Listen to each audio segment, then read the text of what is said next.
Psalm 37 verse 23 and 24. The steps of a good man are ordered by the Lord, and he delighteth in his way. Though he fall, he shall not be utterly cast down, for the Lord upholds him with his hand.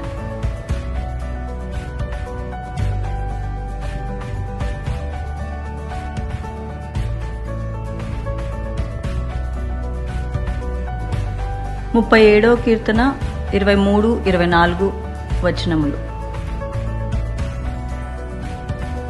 ఒకని నడత యెహోవా చేతనే స్థిరపరచబడును, వాని ప్రవర్తన చూచి ఆయన ఆనందించును. యెహోవా అతని చేయి పట్టుకొని ఉన్నాడు గనుక అతడు నేలను పడినను లేవలేకయుండడు.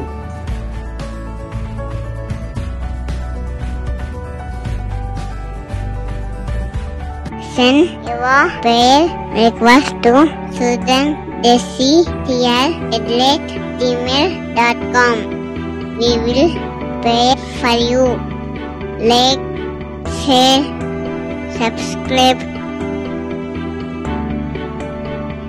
God bless you.